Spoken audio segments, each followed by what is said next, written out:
Hello everyone, কি অবস্থা সবার? কেমন আছেন? আশা করছি যে যেখানে আছেন অনেক অনেক ভালো আছেন। আল্লাহর অশেষ রহমতে আমরাও আছি ভালো। তো শীতকাল তো চলে এসেছে অনেক দিন আগেই। শীতকাল মানেই হচ্ছে পিঠাপুলির ধুম। তো আমি তেমন একটা পিঠাপুলি বানাতে পারি না আসলে, তো যাও একটু একটু পারি টুকটাক আপনাদের সাথে একটু শেয়ার করার চেষ্টা করি। তো ওয়েলকাম টু মাই চ্যানেল, আমি ফারজানা মাহমুদ হাজির হয়ে গেলাম বরাবরের মতো নতুন আরও একটা রেসিপি শেয়ার করার জন্য। এটা হচ্ছে নারায়ণগঞ্জের বিখ্যাত নকশি পিঠা। তো এটা আসলে আমাদের এদিকের না, আমরা তো চট্টগ্রামের, তো এটা নারায়ণগঞ্জেরই। আর যারা গ্রামে আছেন তাদেরই পিঠাপুলি। তো শুরু করছি। আমি নিয়ে নিয়েছি হাফ কাপ মুগ ডাল, আজকে বানাবো মুগ পাক্কন। তো সেই জন্য লাগবে মুগ ডাল, এটা মসুরের ডাল দিয়েও হয়। তো আমি হাফ কাপ ডাল ধুয়ে ভালো করে পানি ঝারিয়ে একটু লবণ এবং হালকা হলুদ দিতে পারেন চাইলে, তবে আমি হলুদ দিই না এখানে। তো যখন সেদ্ধ হয়ে গেল একটা ডাল ঘুটনি দিয়ে ভালো করে একটু মিহি করে নিলাম। মিহি করে এখানে আমি অল্প হাফ কাপের মতো নারকেল কুচি দিয়ে দিলাম এবং দিয়ে দিয়েছি আড়াই কাপ চালের গুঁড়া, শুকনা ভিজা যে কোনোটাই দিতে পারেন। দিয়ে চুলাটা লো করে বসিয়ে রেখেছি। এর মাঝে আমি শিরাটা রেডি করছি। 2 কাপ চিনির সাথে 3 কাপ পানি এবং 2টা গুড় দিয়েছি ছোট ছোট সাইজের, দিয়ে আমি আদা লং এলাচ দিয়ে বসিয়ে রাখলাম নেড়ে চেড়ে। এ পর্যায়ে আমার যখন চালের গুঁড়োটা সেদ্ধ হয়ে গেল কিনা চেক করে আমি ভালো করে নেড়েছেড়ে আবার কিছুক্ষণ বসিয়ে রেখেছি 5-7 মিনিটের মতো। এরপরে আমি কাইটাকে একটা প্লেট থালার মধ্যে ঢেলে নিলাম, দিয়ে দিয়েছি ওখানে 1 টেবিল চামচ ঘি। যেহেতু এটা মিহি করে একটা স্মুথ একটা ডো রেডি করতে হবে, সেই জন্য আমি একটা গ্লাস দিয়ে ভালো করে একটা স্মুথ একটা ডো রেডি করছি এবং সাথে অনেকগুলো তেল দিয়ে স্মুথ একটা ডো রেডি করলাম। ওটা যতটুকু প্রয়োজন ভিডিওটা ভালোভাবে খেয়াল করলে হয়তো বুঝতে পারবেন, অতিরিক্ত না, 2-3 টেবিল চামচের মতো করে লেগেছে। তো দিয়ে ভালো করে আমি একটা মোটা সাইজের রুটি বেলে নিলাম। রুটি বেলে আমি শেপ নিয়েছি এখানে স্কয়ার সাইজের। আপনারা চাইলে ঢাকনা নিতে পারেন, যে কোনো বয়মের ঢাকনা বড় ছোটো মিলিয়ে নিতে পারেন। তো আমি এটা নিয়েছি বড় সাইজের, তার থেকে একটু ছোট সাইজের নিয়েছি, ওভাবে করে শেপটা দিয়ে আমি কেটে নিচ্ছি। আপনারা ভিডিওটা দেখলে হয়তো বুঝতে পারবেন আমি এখানে পাতা এবং বিভিন্ন রাউন্ড শেপ করেছি। আপনারা ভিডিওটা ভালোভাবে খেয়াল করলে হয়তো বুঝতে পারবেন আমি এগুলো কিভাবে বানাচ্ছি।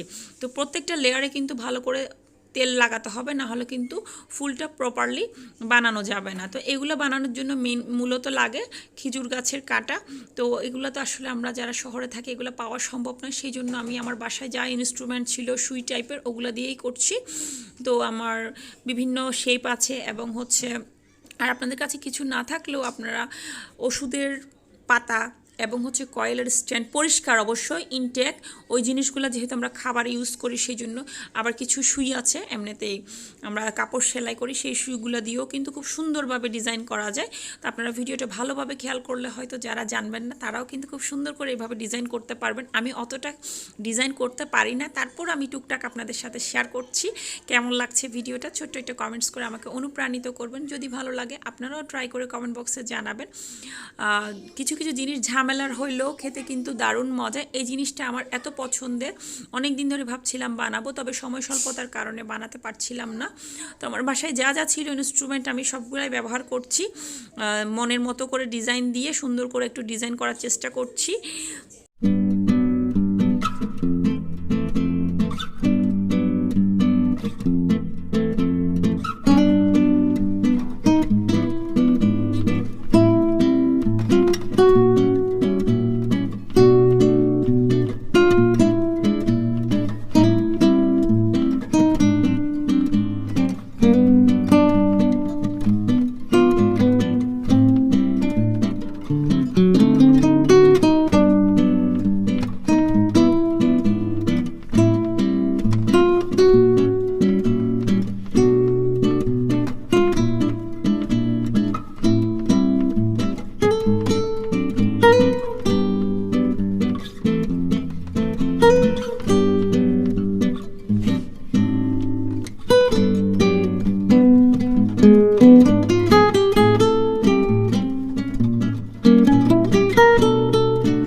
আমার এই ডিজাইনগুলো দেখে বা আমার এই বানানোটা দেখে যারা জীবনেও কোনোদিন এগুলো বানান নাই তারাও বানাতে পারবেন আশা করছি। আমি অতটা ইজিভাবে আপনাদের সাথে প্রেজেন্ট করার চেষ্টা করছি আমার ভিউয়ার্স আপুদের জন্য, ভাইয়াদের জন্য, যারা যে ভাইয়ারা বানাতে চান তাদের জন্যও।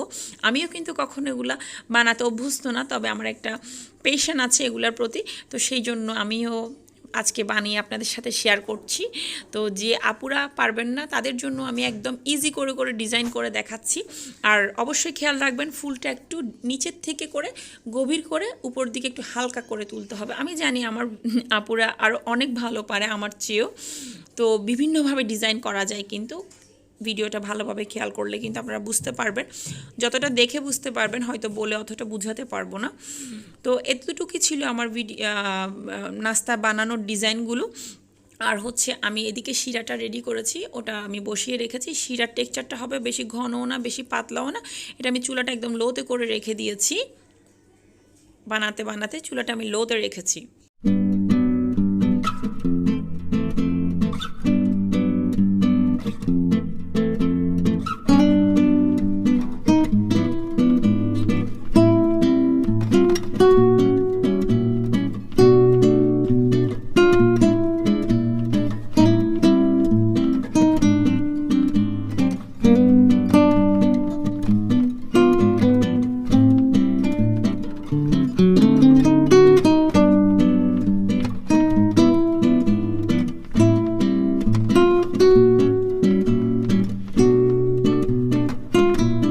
সবগুলা পিঠা বানিয়ে নিলাম, তেলটা একটু গরম করে নিয়েছি, যেহেতু এটা ডুবো তেলে ভাজতে হবে। তো আস্তে আস্তে করে আমি পিঠাগুলা দিয়ে দিচ্ছি। খেয়াল রাখতে হবে তেলটা ভালোভাবে গরম হলেই কিন্তু পিঠাটা দিবেন, এবং মিডিয়াম লোতে রেখে সময় নিয়ে একটু কড়া করে ভেজে নেবেন, তাইলে পিঠাটা ক্রিস্পি থাকবে, ভালোভাবে হবে। আর এদিকে পিঠাটা হতেই আমি করেছি কি, পাশের চুলায় শিরাটা গরম থাকা অবস্থায় আমি এখানে পিঠাগুলো দিয়ে দিয়েছি। দেখুন শিরাটা কিন্তু বেশি পাতলাও নয় বেশি ঘনও নয়, এমন টেক্সচারে হবে। 40-45 সেকেন্ডের মতো একটু চুবিয়ে আমি উঠিয়ে নিলাম। বেশ অনেকগুলো পিঠা বানিয়েছি আমি, কিছু কড়া করেছি, ওটা আমার পছন্দ আসলে।